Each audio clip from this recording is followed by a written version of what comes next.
Well, here's the story. We went out for a little test ride this morning, and after freeing up the shift cable, it actually worked really well. It was pretty neat.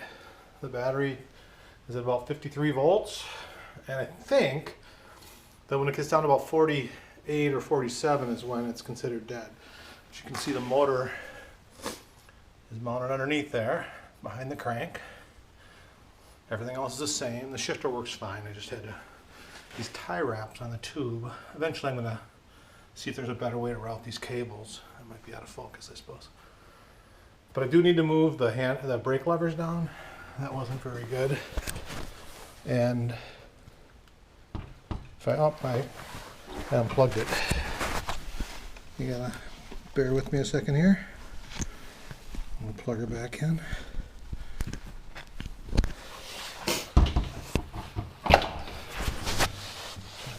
This is not the best storage situation.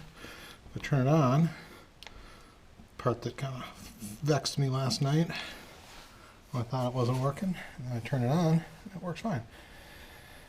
And this morning I learned, by reading the manual, that you can set different boost levels, 3 through 9, or 1 through 9.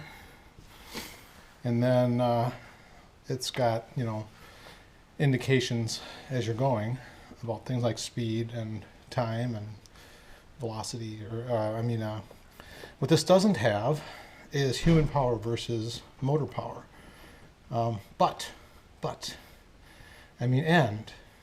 there is the opportunity to, it does have motor power. That bottom gauge down there is 100 watts at a time, so it can go up to 7. Okay, cool.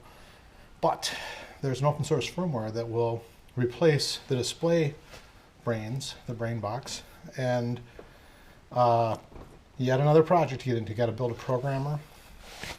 You got to build a cable, and then learn how to do it and take a chance on screwing up your display. But what the heck, it's all about fun.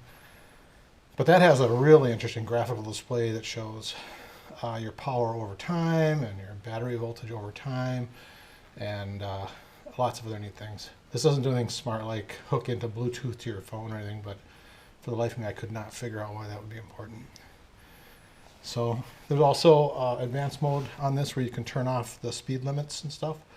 I think one of the things is, I'm not sure, but it seemed to have shut down a couple times, and I think I was getting too close to the speed limit or something. It's about, I think it's like 17 or 18 miles an hour where it won't boost anymore after that. That can be adjusted, shall we say, by the user. So we'll be adjusting that. Anyway, hope that's useful.